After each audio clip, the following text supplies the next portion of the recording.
Kalorama, a recorded books hybrid imprint, presents The Globalization Myth, Why Regions Matter, by Shannon K. O'Neill, read by Suzie Althens. The Council on Foreign Relations.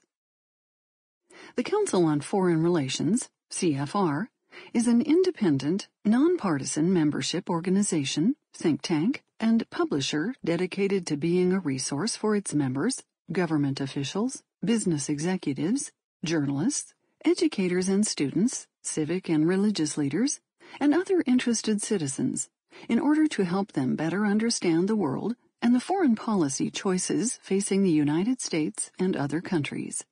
Founded in 1921, CFR carries out its mission by maintaining a diverse membership, with special programs to promote interest and develop expertise in the next generation of foreign policy leaders, convening meetings at its headquarters in New York and in Washington, D.C., and other cities where senior government officials, members of Congress, global leaders, and prominent thinkers come together with CFR members to discuss and debate major international issues, supporting a studies program that fosters independent research, enabling CFR scholars to produce articles, reports, and books, and hold roundtables that analyze foreign policy issues and make concrete policy recommendations, publishing Foreign Affairs, the preeminent journal on international affairs and U.S. foreign policy, sponsoring independent task forces that produce reports with both findings and policy prescriptions on the most important foreign policy topics, and providing up-to-date information and analysis about world events and American foreign policy on its website, www.cfr.org. The Council on Foreign Relations takes no institutional position on policy issues and has no affiliation with the U.S. government. All statements of fact and expressions of opinion contained in its publications are the sole responsibility of the author or authors. Introduction. The Untold Story of Regionalization Amid Globalization. Akron, Ohio, made its name in tires. The city's rubber industry began by fitting out bicycles in the 1890s and soon followed Henry Ford into cars. During the two world wars, Akron's rubber companies scaled up to meet the military's demands, churning out tires, shoes, tubing, guns, blimps, and planes. They continued to flourish in the peace as Eisenhower's interstate highway system spurred a shift from rails to roads and baby boomers earned their name, the newly minted parents buying their first family cars. By the middle of the century, 5 companies in the rubber capital of the world were churning out nearly 60% of the globe's tires. Money flowed. Goodyear founder F.A. Seiberling held forth from a 65-room Tudor manor on the well-heeled west side of town. Over a dozen golf courses and country clubs sprang up to fill the leisure time and social calendars of the upper crust. Firestone built PGA tournament-level links as an employee perk. The thick society pages of the Akron Beacon Journal, the initial paper of the Knight Ridder News Empire, chronicled the dresses and seating charts at luncheons, cocktail parties, and the annual debutante cotillion held in Goodyear Hall. Life for the less Tony set was looking up, too. Tire making was dirty, but well paid. More than one home in the new East Side neighborhood of Goodyear Heights emulated their benefactors' Tudor style in miniature, company buses shepherding homeowners to and from their factory shifts. Eastern European migrants clustered in Firestone Park on the south side of the city. Weekends were filled with Industrial League games, Goodyear's Wingfoots facing off against Firestone's non-skids in a hometown rivalry, or taking on Peoria's Caterpillars, Milwaukee's Harnischvagers, or Denver's Chevys on the court and field. Akron's prosperity drew laborers from hundreds of miles away. Sunday nights, Route 21 would fill with West Virginia licenses headed for early Monday shifts. Fridays, the pickups would head back toward Wheeling. This wasn't the Akron I knew. In 1982, news photographers and Time reporters watched as Richard Mayo, a General Tire worker, pulled the last tire off an Akron factory line, ending nearly a century of local industrial history. As the smokestacks cooled, the bars and diners across South Main Street from the factory gates also went dark. During the 1980s, 4 of Akron's big 5 tire companies would be sold off to foreign competitors. Tens of thousands of jobs, and even more people, disappeared from Akron. A once thriving city became a defining example of late-century Rust Belt decay. What had happened? It is easy to peg Akron as a victim of globalization, a once proud American industry and prosperous city brought to its knees by outsourcing and offshoring. Yet this isn't the whole story. Part of it was new radial technology from abroad that let French and Japanese tires outperform and outlast their American counterparts. Volatile labor relations pushed tire factories south, beyond the reach of the combative United Rubber Workers Union. But a big part of Akron's hard luck was the nature of the international competition it faced. The city's struggles reflect less the vagaries of globalization than the costly consequences of the United States' limited regionalization. By the late 1970s, Japanese tire and car production spanned East Asia. French and German makers had embraced Europe's economic community. With NAFTA negotiations still a decade away, Akron's companies had no partners to turn to in the face of burgeoning Asian and European manufacturing supply chains. This gave companies such as Michelin and Bridgestone an upper hand over their U.S. rivals. Left to go it alone, U.S. tire companies, and their hometown, went nowhere. Globalization. You love it. You hate it. You embrace it. You blame it. But it isn't the only, or even the real, story of the global economy over the past 4 decades. Yes, the world has internationalized, but it hasn't really globalized. It has regionalized. This distinction helps explain who has gotten ahead and who has been left behind. Those who engaged with their neighbors gained a competitive edge. It also provides a path forward for what the United States, and other countries for that matter, should do to help their citizens and communities thrive economically. Isolation and autarky aren't the answers, nor is unfettered globalization. The Goldilocks middle of regionalization propelled a number of nations forward over the past 40 years. And even in the wake of technological, geopolitical, and demographic shifts, geography still counts for a lot. Embracing and deepening regional ties is a way to succeed in an internationally connected and competitive world. Regionalization surpasses globalization. The overlooked reality of regionalization, as opposed to globalization, plays out in many areas. Tourists may travel from country to country, but they hop continents far less often. Students who venture abroad more often attend classes nearer than farther away. Trade officials, defense ministers, and secretaries of state tend to turn to counterparts in their geographic neighborhood first and foremost when negotiating agreements. So too do cross-border news readers, video watchers, and internet surfers. The regionalization of international ties is most pronounced in economics and markets. The story of economic globalization has been told and retold in books, speeches, articles, and news clips. Yet this conventional narrative largely misses the geographic limits of the majority of international commerce. When companies, workers, money, patents, goods, and services head abroad, they don't go just anywhere. More often than not, they stick close to home. What's happening to the global economy is better termed regionalization than globalization.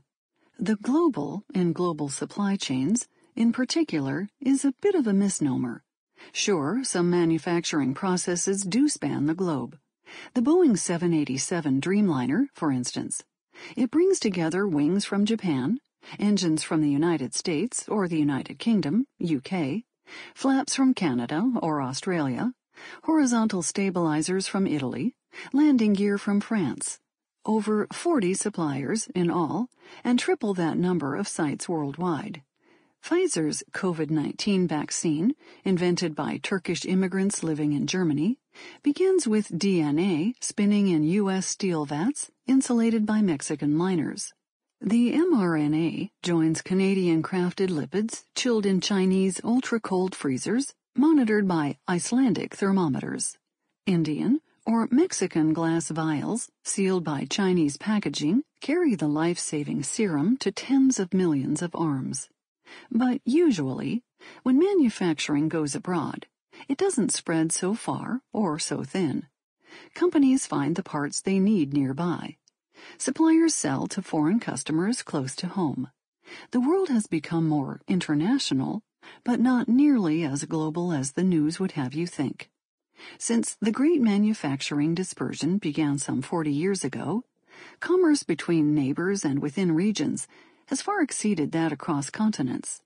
The power of proximity holds particularly true for the intermediate goods that are stamped, welded, sewn, or inserted to make final products. For every airplane part coming from the other side of the world, dozens of literal nuts and bolts come from next door. The manufacturing of cars, trucks, and SUVs exemplifies this trend. Take the Ford Edge. Its seats start life in Tennessee, where locally made foam cushions are covered with fabric from South Carolina and embellishments from Ciudad Juarez. The seats are attached to rails, molded in Matamoros, and shipped to Ontario to be fitted to metal frames.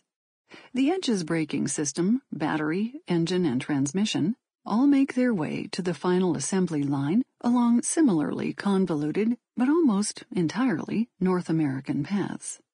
On the other side of the Pacific, the Chinese carmaker, Great Wall Motors, brings together transmissions, chassis, and bumpers from Japan, South Korea, and Taiwan to create its best-selling Haval H6 SUV.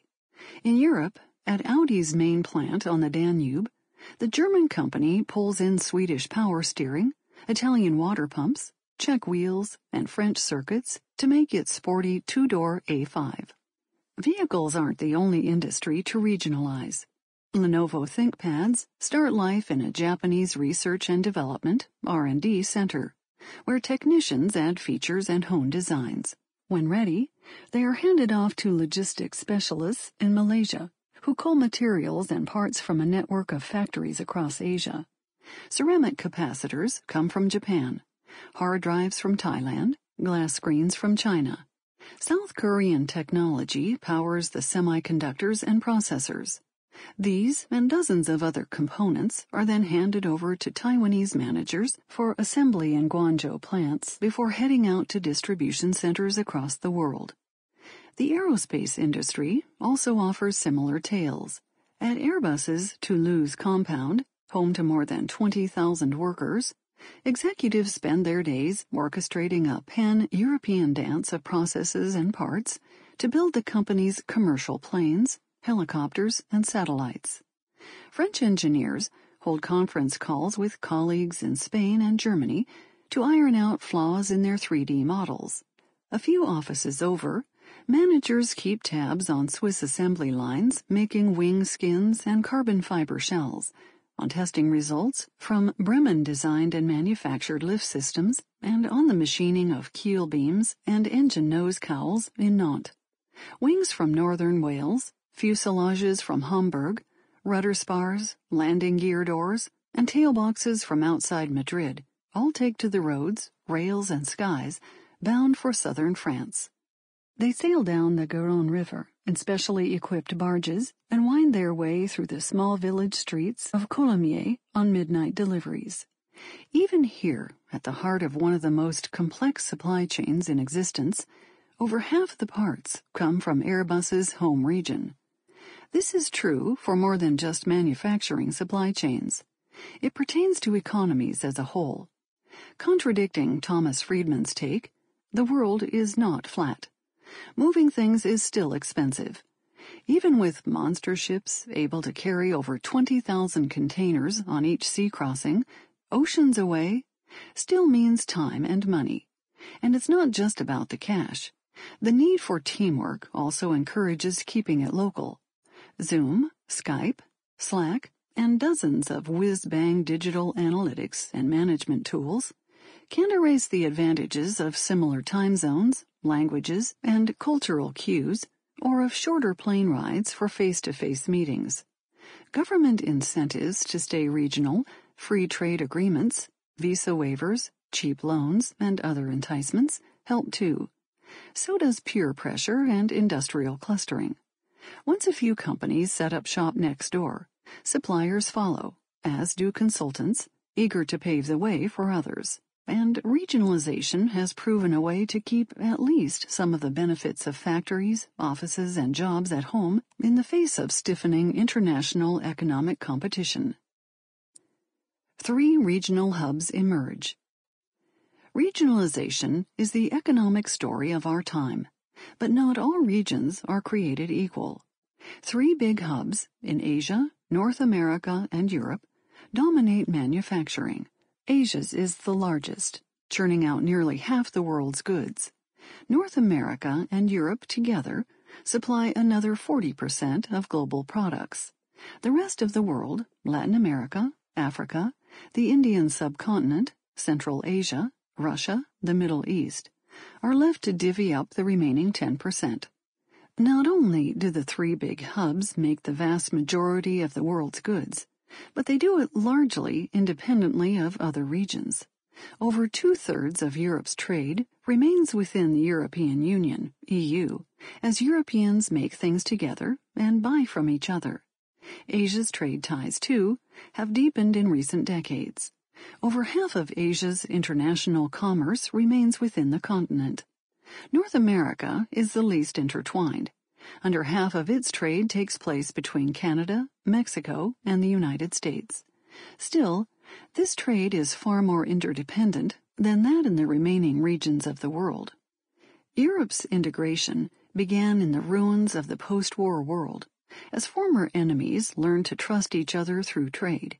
From Rome to Brussels, Maastricht to Amsterdam, Nice to Lisbon, a stream of eponymous treaties bound Europe's members, economies, companies, workers, and populations together. With each ratification, Europe's ties thickened, its integration deepened, and the number of countries in the club grew. The expanding latticework of institutions, agreements, regulations, and court decisions came to govern not just commerce, but also the daily lives of citizens in over 24 countries. Despite frequent squabbles and several full-blown crises, the nations strove to uphold a single European vision, choosing to cede power to regional supranational institutions to propel and promote integration. Asia's binding together involved fewer diplomats. Instead, CEOs backed by state bureaucrats led the charge. East Asia was the first to knit itself together. As Japan rebuilt after the war, its government-supported industries turned to factories in Taiwan, South Korea, Singapore, and Hong Kong to assemble cars, televisions, and footwear. A decade later, these Asian tigers were rich enough to repeat Japan's success for themselves, farming out their own production to neighboring Malaysia, Indonesia, Thailand, the Philippines, and the rest of Southeast Asia. In the late 1970s and early 1980s, China joined the assembly line as its neighbors began outsourcing labor-intensive work to the country's new special economic zones. It was the North American Free Trade Agreement, NAFTA, that spurred the rise of a production platform spanning North America. The United States, Canada, and Mexico had always traded with each other, but after the 1993 Free Trade Agreement, continental commerce quadrupled in size. A decade on, U.S. manufacturers were buying and selling more from Canadian and Mexican producers and consumers than from any others in the world, moving modules and components from factory to factory to make cars, planes, MRI machines, and flat-screen TVs. North America's connections weakened as the 21st century progressed, thanks to China's rise and the hardening of borders after 9/11. But even today, well over $1 trillion worth of trade crosses North American borders each year, sustaining thousands of businesses and millions of workers. These three regional manufacturing hubs compete for companies, brands, and consumers. Asia's vast workforce and its ability to quickly scale production has given it the edge in electronics. Companies like Foxconn, LG, and Lenovo churn out millions of smartphones, LED lights, and 9 out of every 10 computers. The EU's more formal integration created built-in markets that enabled companies such as Novartis to succeed in pharmaceuticals and Bosch in car parts. In North America, NAFTA's market-based approach honed productivity, advancing world-class companies like Honeywell, United Technologies, and Medtronic in aerospace and medical equipment. The United States' reluctant internationalization and regionalization. Despite the rise of a North American manufacturing platform, the United States has been slower than others to enter the global trading fray. It remains one of the more closed economies in the world, with trade as a portion of gross domestic product, GDP, less than half the world's average. The United States continues to be less integrated with its neighbors than its European or Asian commercial rivals, as more of its trade still goes to countries outside its region than within it. A large domestic market and substantial wealth have made it easy enough for most companies and their workers to focus only on consumers at home. A significant portion of the economy is in services, which have been much slower to cross borders. And while overall U.S. tariffs and other barriers are quite low, in some areas, ships, apparel, shoes, chemicals, and many agricultural products, protection has effectively kept most others out. Still, the United States hasn't avoided international integration entirely. U.S. trade has more than doubled over the past 2 decades. Much of the growth in U.S. exports has been in intermediary parts sent off to be combined into computers, cars, planes, and thousands of other products. U.S.-made heavy machinery, tools, trucks, and tractors, known as capital goods because they're used to produce other products, are used by farms and factories all around the world. Add in raw materials, iron ore, cotton, petroleum, copper, and close to 2/3 of all the things the United States sends abroad go into making something else. This round of regionalization and globalization has brought real, if generalized, economic gains to the United States. Businesses, workers, and families have all benefited from more and cheaper goods. The sheer number of items and the fall in prices together enable today's middle class to own far more gadgets than its predecessors did. Nostalgia blurs the vision. During the supposed middle-class golden age of the 1950s, 1 in 5 households didn't own a car, and fewer than 1 in 10 had a television. Today, the average home has 2 cars, 3 televisions, and a proliferation of other screens. 9 out of 10 have a computer. 3 out of 4 Americans a smartphone. A middle-class lifestyle includes former luxuries turned basics, air conditioning, washing machines, and dishwashers. Abundance has come in large part from technological breakthroughs, but mass ownership is also the result of supply chains that draw on many different factories and countries to make goods cheaper for all. According to a study by the Peterson Institute, a think tank for economics, the average U.S. household gains the equivalent of $10,000 in real disposable income from trade every year. Working-class families benefit the most, as cheap manufacturing turns extravagances into staples. Today's TVs are bigger, their screens crisper, and their prices just a quarter what they were a decade ago. Toys, kitchen supplies, and sneakers all cost a fraction of their former price tags, thanks largely to trade. Trade doesn't just help consumers. Whatever the conventional wisdom says, the reality is that when U.S. companies make goods abroad, they create jobs at home. One study of U.S. multinationals found that for every job companies filled abroad, nearly 2 new jobs opened up in the United States. Another study, by 2 Harvard professors and a colleague at the University of Michigan, found that when U.S. companies hire people abroad, U.S. jobs, wages, and investment all increase too. Foreign companies that set up shop in the United States also boost local prosperity.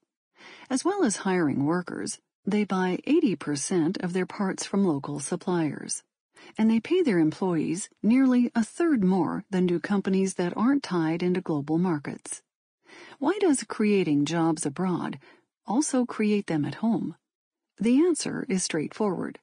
Cheaper manufacturing means more sales, and more sales means more workers are needed to run operations in the United States. Outsourcing allows companies to find cheaper parts and cheaper manufacturing processes. It can also mean higher quality, as companies exploit specialized materials or manufacturing skills not available at home. Operations abroad open up new markets, giving companies the chance to sell to a whole new group of consumers. When brands can offer the same or higher quality products at lower prices to more people, they sell more. And when they sell more, they need more designers, engineers, managers, marketers, and a whole host of other U.S.-based suppliers. Multinational sales, whether in 1 or a dozen countries, link U.S. offices and operations to the global economy. And the resulting jobs are the good jobs politicians often talk about, well-paid and reliable. Of course, not all Americans enjoy the fruits of globalization. Interconnectedness has left many U.S. companies, workers, and communities vulnerable to shifts in international manufacturing. Disruptions in production elsewhere, whether from natural disasters, political spats, economic downturns, or even pandemics, can delay or cancel the contracts that keep U.S. factory lines running, sales reps on the road, and store shelves stocked. And the deepening of regionalization elsewhere has cut out U.S. suppliers as they turn to sources and factories closer by. Many of the new positions that are created aren't in the same place or the same kind of jobs that have disappeared. Those who are accustomed to working a factory line aren't likely to easily transition to designing, coding, or marketing. And over the past 3 decades, trade is one of many factors that has helped make jobs in the United States more transient.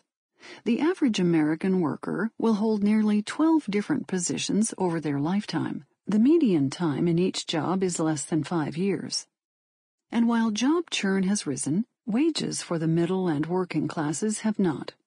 This stagnation has many causes that play a bigger role than trade. Automation and technological changes, the decline of unions, the erosion of the minimum wage by inflation, fading entrepreneurship, and for many, not enough or the wrong kind of education. The COVID-19 pandemic has further disrupted the situation, especially for lower-skilled workers, as millions lost jobs during lockdowns. While less influential or important, these pressures also reflect the rise of international supply chains, as many manufacturing steps are now done more cheaply elsewhere. Most Americans understand these complexities. Polls show nearly 3/4 of Americans believe trade benefits the United States as a whole. A majority believe trade, broadly speaking, creates jobs, even as they recognize the costs that some Americans do often pay. Many local politicians understand the advantages of trade.